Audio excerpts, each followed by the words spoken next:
Hello, I'm Tata. What an amazing welcome and thank you so much. So I have about 25 minutes in total. I'm going to split it in about 15 minutes of talking and then 10 minutes we're going to be doing a little bit of a mindful movement practice. So we can skip this. I'm not going to talk too much about myself, except what I can tell you is we've been speaking about how academics is so important. And so I'm an engineer by profession or by qualification. But that's what I want to tell you is, like, when I was in grade 11, like regards to mathematics and physics, I had a D, like 50%, between 50 and 60%. And that's when I realized I was in a bit of a problem because you needed a B and above to do engineering. And in grade 12, I managed to get it back up, or I got it up to an A. So I got an A in maths, and I got a B in physics. So the reason I tell you this is not to impress you, but just to impress upon you that it is possible. If you believe and you put the work in, it is very, very possible to do it. I encourage you to do that. But okay, we can. Next slide, please. I'm not going to talk too much about this, but what I need to tell you as well, guys, is if you can find something that you really, really love doing, something that sets you on fire, something that you're incredibly passionate about, what you will find is that you will do the work, you will put in the efforts, you will persevere. And even if you haven't found it yet, if you haven't found something that you love doing or something that sets you on fire, keep on looking. Keep on looking for opportunities, keep on focusing on your academics, and don't give up. Keep going irrespective of the circumstances. Okay, so you can skip the slide. You can go until I say stop. Okay. Right. Okay. So your why is going to be important. So like I said, when I was your age, which is like 1,000 years ago, and I wanted to be an engineer, my burning desire, my why was that I wanted to be an engineer because I wanted everything that came with it, the opportunities, the wealth, the money, the fame, all of that. And so that was my fuel, that was my why. And if you can, you have to start with your why, because your why is going to be your fuel, okay? If you don't have fuel to run the car, to run yourself, it's not going to work, which is why you need to understand what is moving you, what is driving you. Like if you look at Lihle, you can see it's very obvious what's driving her. She's been called to serve, and you need to find that calling. And you need to keep on looking for it. That's going to be very important to keep you moving and to ensure that you don't give up. Okay. All right, you can skip. Does anyone know who this is? Anyone?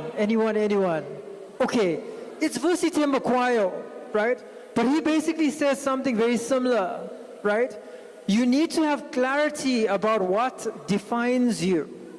Because if you don't, when things become difficult, you will give up. Okay?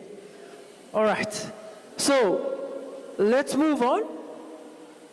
So, Lihle is helping you to build a compass, and I'm going to contribute to help you to build that compass, to learn how to thrive and how to grow. Okay? You can skip. Move it on. Has anyone heard of the concept of Ikigai? How many? Hands up. Okay, a few of us. But I will share this, I will ensure that this is shared with you, right? But the Ikigai is basically what I'm saying. Choose something that you love, choose something that you can be paid for, choose something that you're good at, and find that overlap. Now, obviously, all of you are still in school, which means you still have the opportunity to find this, to explore it, and to utilize it. Because remember, there's no point in doing something if you don't enjoy or love what you do. There's no point in hating it and getting the money. That doesn't help you. Okay, you can skip.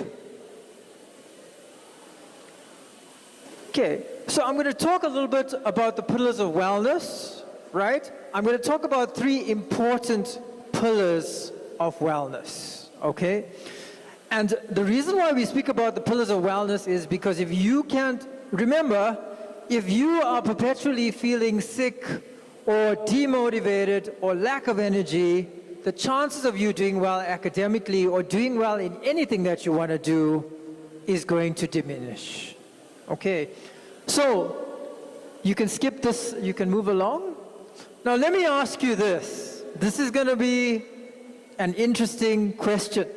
What do you think is one of the key things that stops you from performing academically or anywhere else? What do you think it is? Take a guess.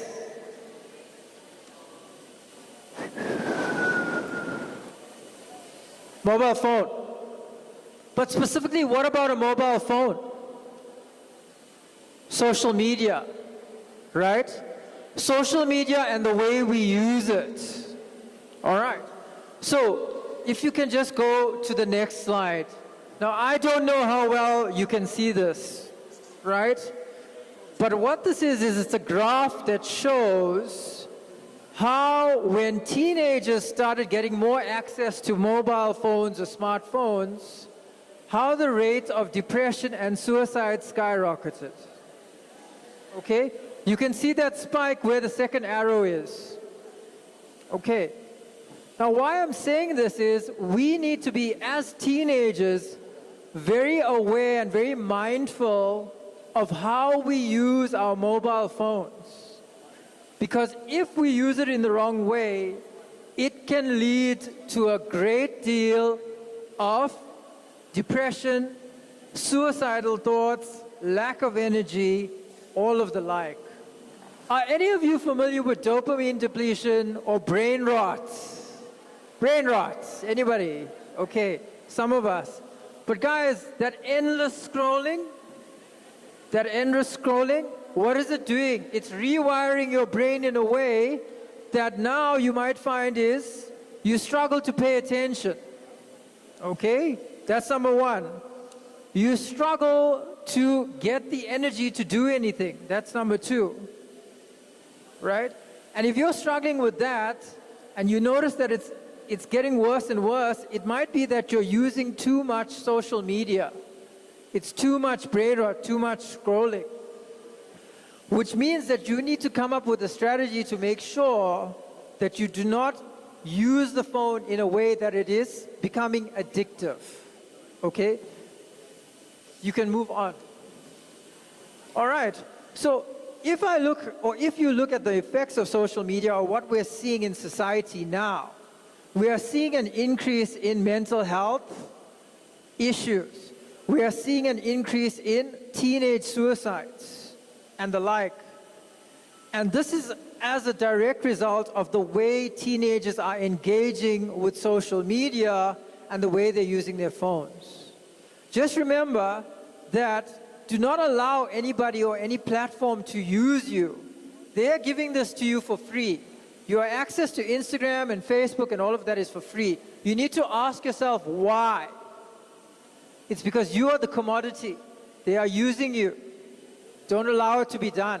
Make sure that you use your social media to educate yourself, not just to mindlessly scroll. That's a very important thing. Okay. Does that make sense to everybody? Does it make sense? Could you give me an emphatic yes? Yes. Okay. All right. So social media, number one. And where does that impact or how does that impact? You can go to the next slide. So I'm going to talk about the dopamine burnout loop. So here's what happens if we start to use social media in an unhealthy way. Right? What happens is we get overstimulated. So the mind gets overstimulated. We're using too much of it. After that, we go into a bit of a loop, right? So we get tired. The brain gets tired. Once the brain gets tired, what do? We go into a crash. once we get a crash, what do we look for? We look for numbing quick fixes. So in that might be like a soft drink or an energy drink or junk food or anything like that, which then picks up the energy a little bit, but not as much as it was before, and then the loop starts again. We start then to reach for our phones again, and the loop continues, right? So we need to be very aware of that. Okay, so that is dopamine depletion 101. Another thing about social media is you might note that people say a lot of stuff that isn't true, and people are there can be a lot of bullies on social media. We're seeing it more, the impact happens more on females than males at this point, in terms of the depression, the suicidal tendencies and all of that. So it is incredibly dangerous if used in the wrong way. Okay, you're going to move on. All right, this is just a digital detox, right? You can move on from there. But what I would like you to think about is how you're going to be using your social media and your phone going forward. All right, the next one is sleep. How many of you are on your phone up until bedtime? How many? Be honest. Okay, a lot of us. All right, that's going to need to stop, guys, because if your sleep is not right, think about it like this. If you don't charge your phone doesn't work as well as it does when it's fully charged. That is the same for all of you, right? You're not going to be able to function as well as you can if your sleep is not on point. Do any of you see that already? Yes, right? Now what is the problem?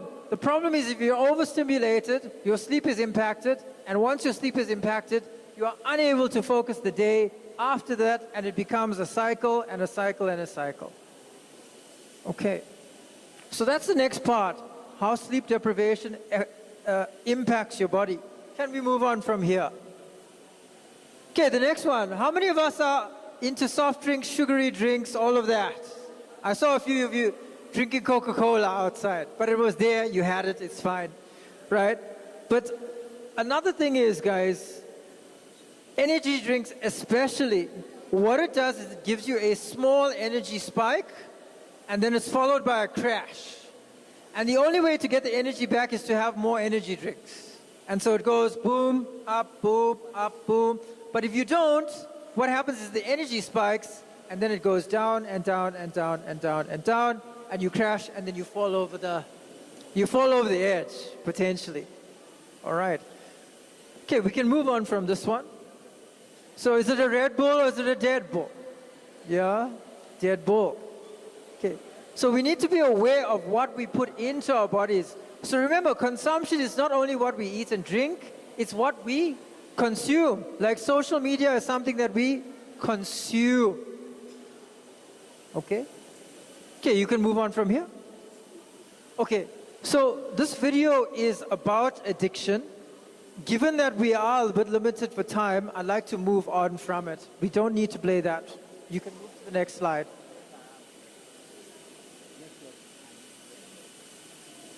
And move to the next slide.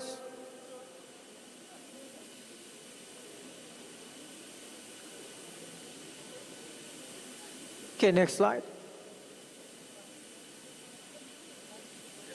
Okay, next slide.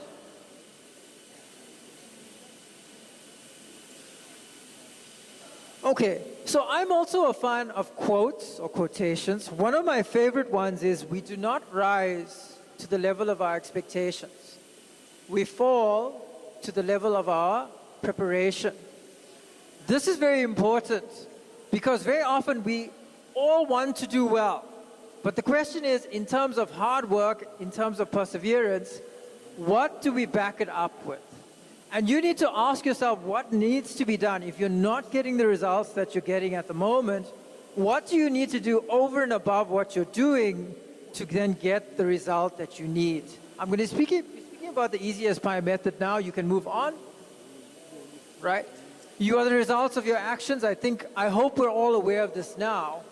But in order to be a high performer or a high achiever, right, you're going to have to back it up with consistent and hard work.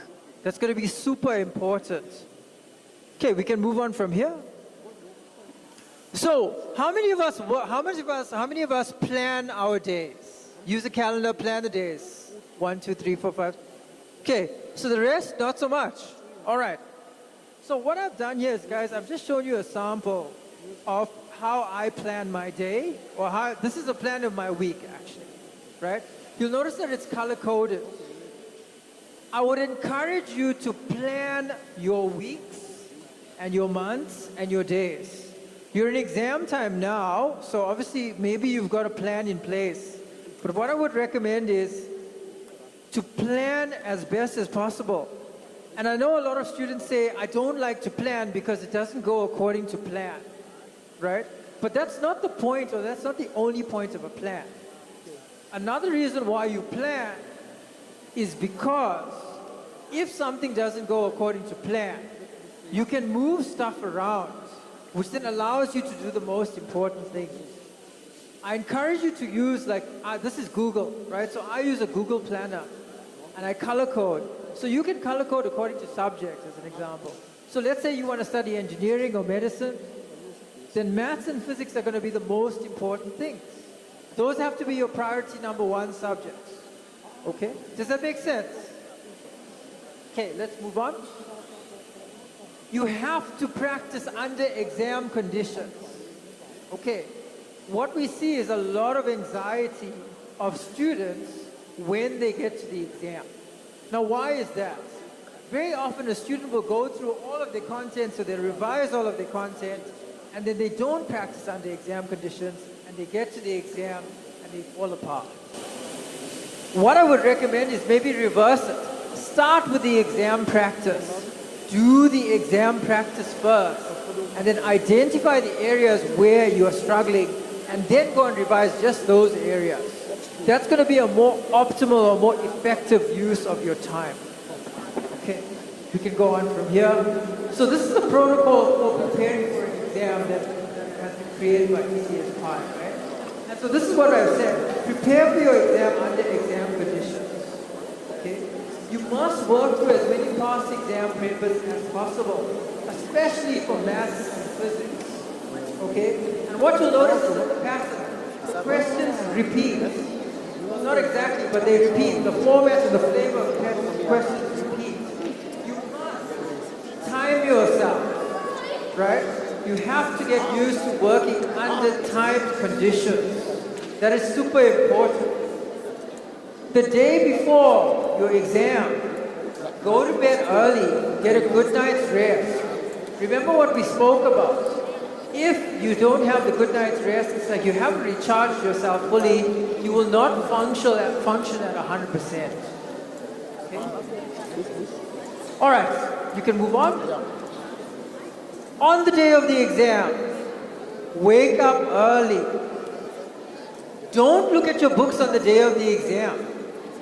Right? I know a lot of you are thinking like, oh, why? Because if you've done the work, right, there's no need to look at your books on the day. Try not to speak to people who you know are not prepared, right? Because energy is infectious, and they are going to ask you questions and questions and questions. They're going to drain and deplete your energy, right? Try and isolate yourself from everybody before you write the exam. Be calm, be relaxed, be confident. Let everybody else do their own thing. Go, use your reading time, write the exam. Make sure that you answer all of your questions. And another thing, make sure that you can write legibly, right? If the marker cannot see what you are doing, they're going to get frustrated and then just mark everything wrong. Okay? And then, when the exam is done, stand up, walk away, and go get ready for the next exam. Okay? Don't speak to your students or your friends about what was the answer for question 2 and all of that. Yes! Because there's only 2 options here, guys.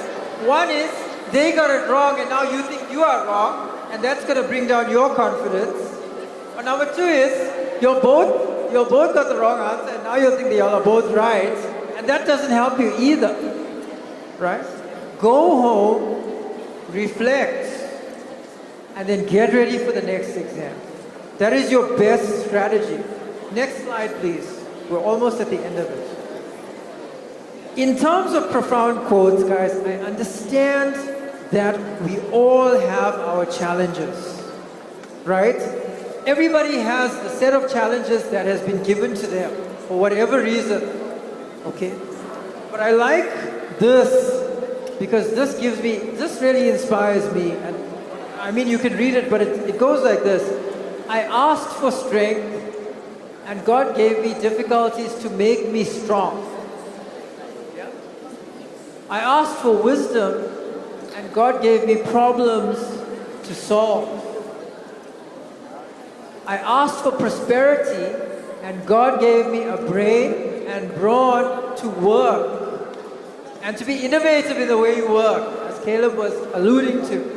I asked for courage, and God gave me danger to overcome. I asked for love, and God gave me troubled people to help. I asked for favors, and God gave me opportunities. I received nothing that I wanted. I received everything that I needed. You have to believe that Almighty is giving everything that you need. And it might not necessarily be what you want. So you have to take what you need and get it, or make it such that it becomes a vehicle to go to what you want. That's how it works. Or that's from my experience how it works. Okay. Next slide, please. Don't get results. Don't be upset about the results you didn't get from the work you didn't do, which means basically do the work. Okay. Do the work. Now, I'm not going to go through the rest of the presentation. What I would like to do is, I would like to teach you a little bit of a breathing technique. How many of you feel very anxious before exams, just before sitting for the exam? Okay, right. So, here's what we're going to do. I'm going to teach you a little bit of a breathing technique. I'd like you to all sit up nice and straight.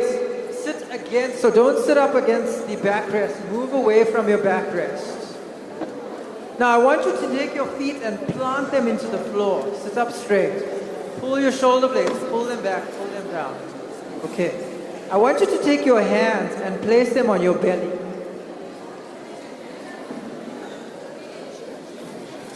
All right. Now, as much as you can, I want you to breathe in through your nose and feel your belly expand like a balloon. So breathe in. Do you see my belly expanding? You see it? I look pretty fat up here, right? Okay, you see it? Okay, so as you breathe in, you're going to expand the belly. As you breathe out, again, out through the nose, you're going to allow the belly to go inwards. All right, so it's a very simple technique. Breathe in, expand the belly. Breathe out, contract the belly. Remain sitting nice and straight. Now we're going to do it in a count, and I would like you to close your eyes. Okay?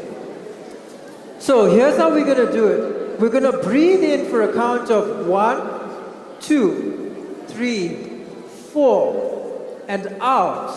5, 4, 3, 2, 1. Breathe in. 1, 2, 3, 4, and out.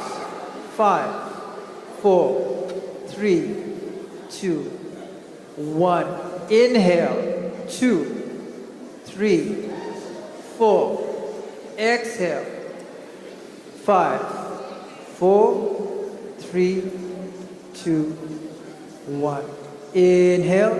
2, 3, 4. Exhale.